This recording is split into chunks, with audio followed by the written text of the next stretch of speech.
मराठा मुक् मोर्चा बीते एक वर्ष से अपनी विभिन्न मांग करते हुए महाराष्ट्र के ज़्यादातर जिलों में आंदोलन कर चुके हैं। इस बार यह मोर्चा भारत की आर्थिक राजधानी मुंबई तक आ पहुंचा, जिसके चलते दक्षिण मुंबई के सभी स्कूल कॉलेज बंद रखे गए।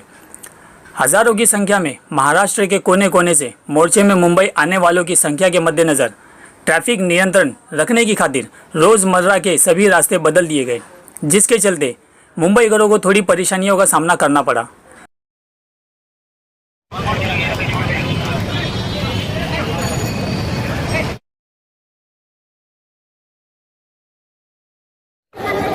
महाराष्ट्राच्या जिल्ह्याच्या अनेक कोनाकोपऱ्यातून मराठा मुक् मोर्चा जिजामाता उद्यान ते आझाद मैदान नगरपर्यंत येथे लाखोच्या संख्येने काही लोक येथे उपस्थित झालेले आहेत। आपण यांना पाहू शकता।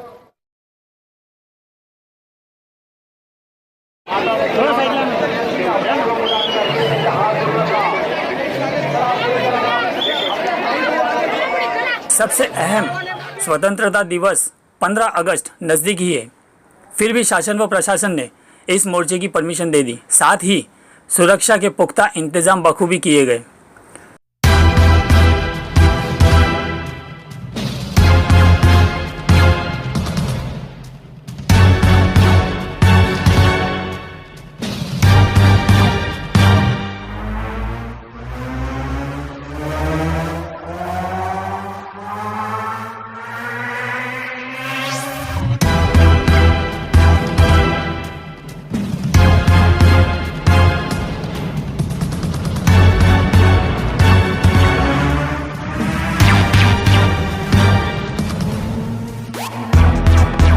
जैसा कि हम सभी देखते हैं कि ये पूरे जितना भी आंदोलन महाराष्ट्र मुक् मोर्चा आंदोलन जितना भी होते हुए तमाम महाराष्ट्र के तमाम जिलों से होते हुए मुंबई नगरी में आ पहुंचा है। तो यहाँ मेरे साथ यहाँ पे कुछ लोग आए हुए हैं। सर, मैं ये जानना चाहूँगा कि आप कहाँ से आए पहली बात, और आपका नाम, और ये आप लोगों का जो उद्देश्य है, जो अभी मोर्चा निकला है, ये आखिरी मोर्चा है कि इसके बाद और आगे निकलने वाले मोर्चा है सर? और भी भीड़ जमा होने मी तर सांगायचं जय शिवराय। मी सातारहून आलो, इथे पूर्ण महाराष्ट्रामधून इथे जमलेलं आहे प्रत्येक जिल्ह्यातून। पहिला आम्ही प्रत्येक जिल्ह्यामध्ये लाखोमध्ये जमलो, आता आम्ही कोटीमध्ये जमलो आहे मुंबईमध्ये। आज आम्ही जोपर्यंत आम्हाला आमचे जे प्रश्न आहेत त्याचं आम्हाला सजेशन म्हणजे मिळत नाही आहे, ते सोडवत नाही आहेत सरकार, तोपर्यंत आम्ही इथून काय हलणार नाही आहे। नहीं, अभी मेरे बोलने का एक मतलब है, अभी ये जो जितना भी मोर्चे आ रहे हैं, जितने भी मोर्चे हैं, तो ये राजनीतिक दृष्टिकोण से देखा जाए कि सामाजिक दृष्टिकोण से देखा जाएगा सर? हां, राजकारणात त्याच्यात काही हेच नाही आहे, हे सगळं आमच्या समाजासाठी चाललं आहे, मराठा समाजासाठी। राजकारणात काय मुंबई शहर एक मराठा लाख मराठा के नारों से गूंज उठा। मराठा मोर्चा की शुरुआत जिजामाता उद्यान से की गई, जो धीरे धीरे अपनी मांग की आवाज़ उठाते हुए आज़ाद मैदान तक पहुंचा। इस मोर्चे में अहम मुद्दे किसानों की आत्महत्या, स्वामीनाथन आयोग लागू करना, कॉपर्टी के गुनाहगारों को फांसी, मराठा आरक्षण और एट्रोसिटी एक्ट में बदलाव की मांग की गई, जिसे निवेदन स्वरूप महाराष्ट्र मुख्यमंत्री को सौंपा गया। एक और मराठा मोर्चा तो दूसरी ओर विधानसभा में पक्ष विपक्ष में चर्चा। यह सोचने की बात है, जो आज विपक्ष में है वे कल तक सत्ता में थे, उन्होंने इन मामलों में क्या किया, और जो वर्तमान में सत्ताधारी है वे क्या कर रहे हैं और क्यों। यदि मराठा आरक्षण की मांगों को मान लिया जाता है, जिसमें से एक स्वामीनाथन आयोग की बात की जाए, तो ऐसे कितने ही आयोग का गठन अलग अलग मामलों में किया गया है। क्या राज्य व केंद्र सरकार उन्हें भी लागू करेगी? क्या मराठा आरक्षण के बाद मुस्लिम आरक्षण भी दिया जाएगा?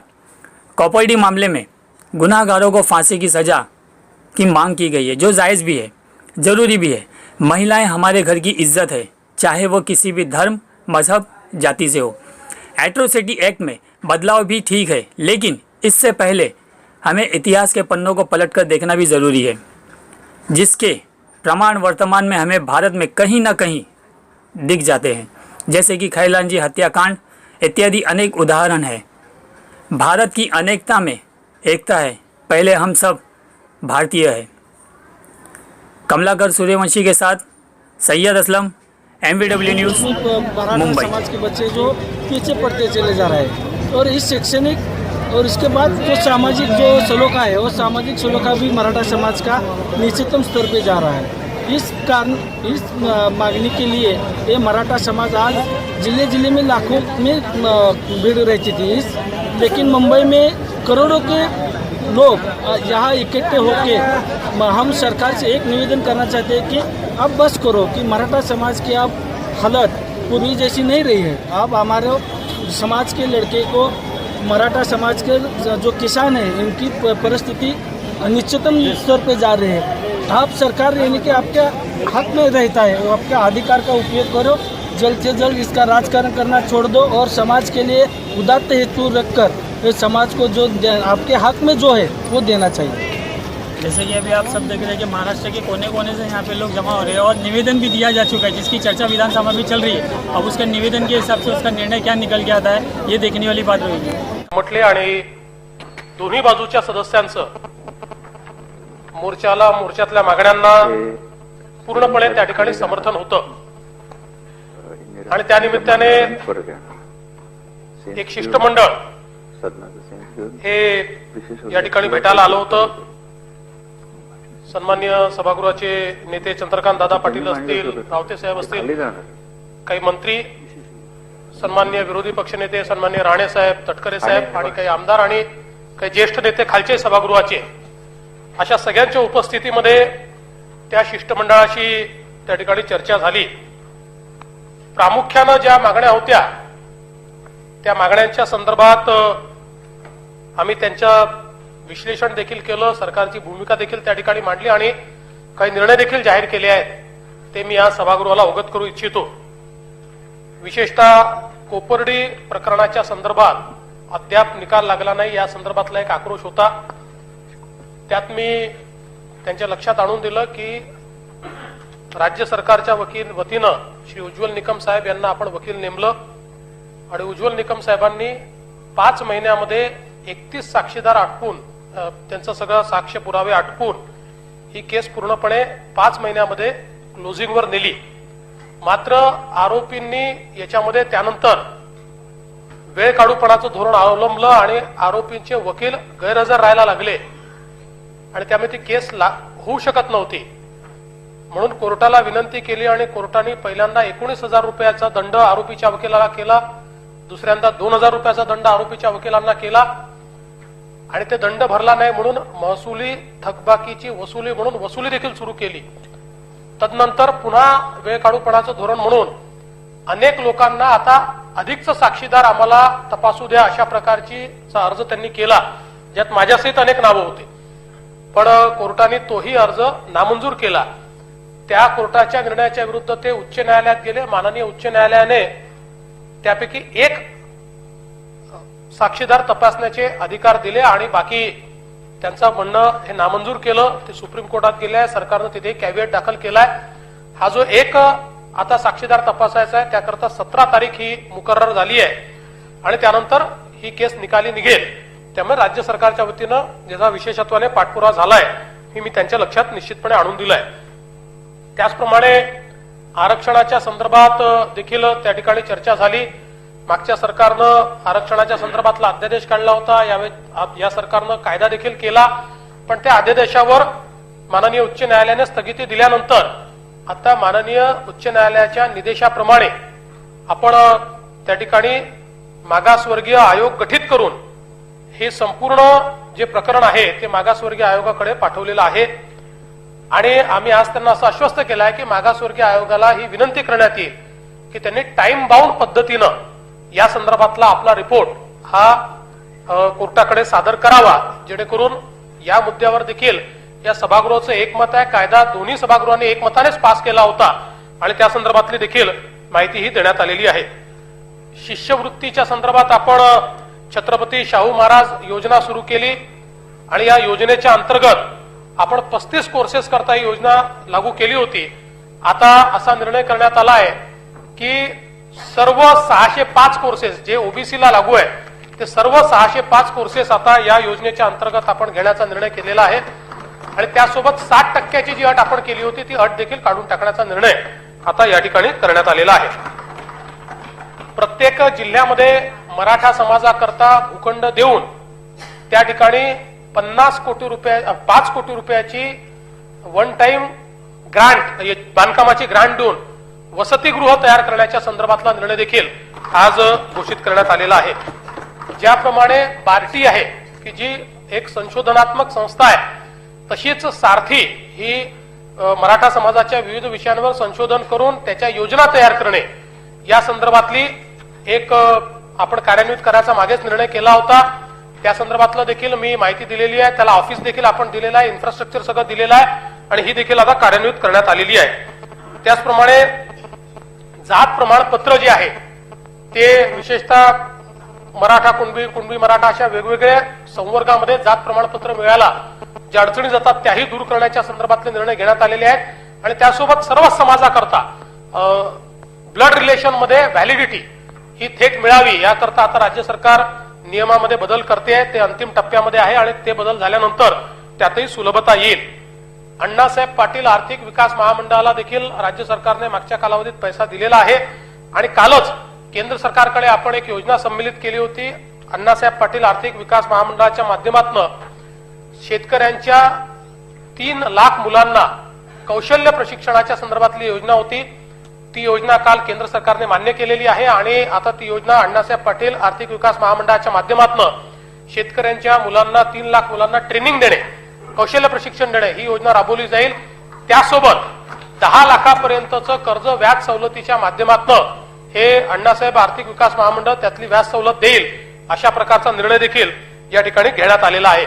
या व्यतिरिक्तही काही मुद्दे त्या ठिकाणी आले. विशेषतः छत्रपती शिवाजी महाराजांचं जे स्मारक आहे त्या संदर्भात माहिती दिली की त्याचं टेंडर वगैरे येऊन आता ते अंतिम मान्यतेकरता हाय पॉवर कमिटी जी आहे आपले मुख्य सचिवांची त्याच्याकडे पाठवण्यात आलेला आहे आणि त्यासोबत गड किल्ल्यांकरता मोठ्या प्रमाणात निधी दिलेला आहे आणि रायगड सारखा जो अत्यंत म्हणजे ज्याला स्वराज्याची राजधानी म्हणतो त्याकरता केंद्र सरकारने पहिल्यांदा आपल्याला ASIच्या सुपरविजन खाली काम करण्याची परमिशन दिली आहे. म्हणजे प्रोक्युरमेंट आपल्याला करता येणार आहे ही परवानगी दिली आहे. हे देखील निदर्शनास आणून दिलं आहे. या व्यतिरिक्त या सगळ्या बाबी असतील किंवा मराठा समाजाच्या इतर सगळ्या ज्या काही मागण्या आहेत या सगळ्या मागण्यांच्या संदर्भात असाही निर्णय त्या ठिकाणी घेण्यात आला की एक मंत्रिमंडळ उपसमिती ही तयार केली जाईल. जी उपसमिती दर 3 महिन्यांनी हा जो फोरम आता तयार झालेला आहे या फोरम सोबत चर्चा करेल आणि काही अडचणी असेल तर त्या अडचणी दूर करण्याचा प्रयत्न करेल. अशा प्रकारची चर्चा या शिष्टमंडळासोबत करण्यात आली. कौन सी आपके साथ इतनी बड़ी गलती किया है कि जब इसी हाउस के अंदर ये अध्यादेश आया था कि 16% मराठा समाज का, 5% मुस्लिम समाज का, लेकिन आज आपने जब विधेयक पास किया तो आपने 5% मुसलमानों को दूध की मक्खी की तरह से निकालकर फेंक दिया. अध्यक्ष महोदय, कोर्ट ने कहा था कि 5% विधायक, 5% एजुकेशन में इनको रेजोल्यूशन मिल सकता है. अध्यक्ष महोदय, हम इस मुल्क के 5वां हिस्सा है, 20% हम इस मुल्क के हैं. मैं कह देना चाहता हूं कि ये देश कभी भी विकसित देश नहीं कहलाएगा जब तक ये इस देश के रहने वाले 20 करोड़ मुसलमानों को इंसाफ नहीं मिलेगा. मैं आपसे निवेदन करना चाहता हूं कि मुसलमानों के साथ भी इंसाफ कीजिए. अध्यक्ष महोदय, ये लाल किला, ये ताजमहल, ये जितनी भी तामीरें हैं जिस पे इतराते फिरते हो, मेरे पुरखों की जागीरें हैं. जब मांगा वतन ने होल, बदन का सारा लोहा निचोड़ दिया, लेकिन इतिहास ने लाकर किस मोड़ पे मुझको छोड़ दिया. मैं आपसे निवेदन करना चाहता हूं कि मुसलमानों सम्माननीय अध्यक्ष महोदय, जैसा सन्माननीय सदस्य आशिम आजमी साहेबांनी सांगितलं. अध्यक्ष महोदय, 2 मिनिट. अध्यक्ष, सन्माननीय मुख्यमंत्री महोदयांनी आज मराठा आरक्षणावर पॉझिटिव्ह भूमिका घेतली. आज मोर्चा आला आणि त्या मोर्चाच्या अध्यक्ष महोदय आम्ही सर्वांनी समर्थन केलेलं आहे. अध्यक्ष महोदय, मराठा समाजाला आरक्षण मिळायला पाहिजे याच्यासाठी सुरुवातीपासून आमच्या सर्वांचं समर्थन आहे. अध्यक्ष महोदय, परंतु मला सन्माननीय मुख्यमंत्री महोदय इथे बसले आहेत. अध्यक्ष महोदय, शासनाच्या वतीने अशा प्रकारच्या वक्तव्य देण्यात आलेलं आहे की आम्ही धर्माच्या नावाखाली नाही. अध्यक्ष महोदय, मुस्लिम समाजाला जे आरक्षण देण्यात आला होता कायद्याच्या तरतुदीत देण्यात आला होता. अध्यक्ष महोदय, मुंबईच्या हायकोर्टाने त्याला दुजोरा दिला की हा आरक्षण नियमामध्ये आहे, हा आरक्षण चालू ठेवला पाहिजे. अध्यक्ष महोदय, आणि तो आरक्षण धर्माच्या नावाखाली देण्यात आलेला नाही. अध्यक्ष महोदय, तरी सुद्धा या शासनाने ते आरक्षण आरक्षणाला रोकलेला अध्यक्ष अध्यक्ष महोदय, किसका बड़ा होगा उसके बाद ये फैसला लिया जाएगा।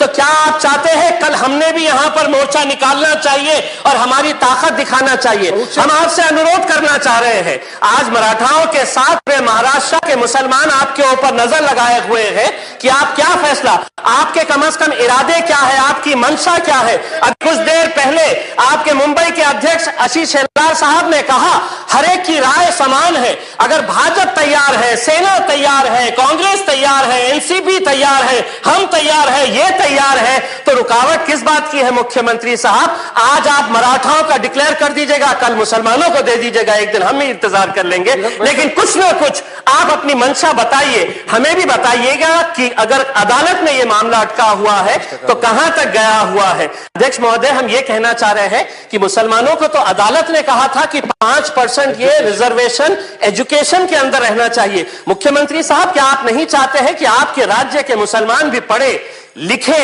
और इस राज्य की तरक्की के अंदर वो भी अपना हाथ लगाए? हम चाहते हैं कि आप अपने सरकार की तरफ से हमें भी कुछ जानकारी दीजिएगा कि मुस्लिम रिजर्वेशन के मामले में सरकार की क्या कोशिशें जारी है। मुस्लिम रिझर्वेशन देना चाहिए। अध्यक्ष महोदय, मुस्लिम समाजाच्या रिझर्वेशनच्या संदर्भात दोन गोष्टी स्पष्टपणे सांगितल्या पाहिजे। मुस्लिम ओबीसी, मुस्लिम एससी याला रिझर्वेशन आहे, ते कोणीही रद्द केलेलं नाही। दुसऱ्या ज्या रिझर्वेशनचा मुद्दा यांनी मांडलेला आहे त्या संदर्भात उच्च न्यायालयाचे काही निर्णय आहेत, त्या संदर्भात राज्य सरकारचं काही मत आहे। आम्ही संविधानाने बांधील आहोत, संविधानाप्रमाणेच त्याच्या संदर्भात निर्णय घेऊ। पण त्याच वेळी आपण शिक्षणाचं बोललात तर भाईसाहेब, मी तुम्हाला एवढंच सांगतो की आता या ज्या 605 योजना मी सांगितल्या, 605 स्कॉलरशिप कोर्सेस करता, या 605 कोर्सेस करता स्कॉलरशिप ही मुस्लिम समाजाला देखील आपण देण्याचा निर्णय केलेला आहे, त्यांना देखील संमिलित केलेला आहे। त्यामुळे इतका मोठा निर्णय हा आहे। तथापि सदस्यांच्या काही भावना असतील तर स्वतंत्रपणे त्यांनी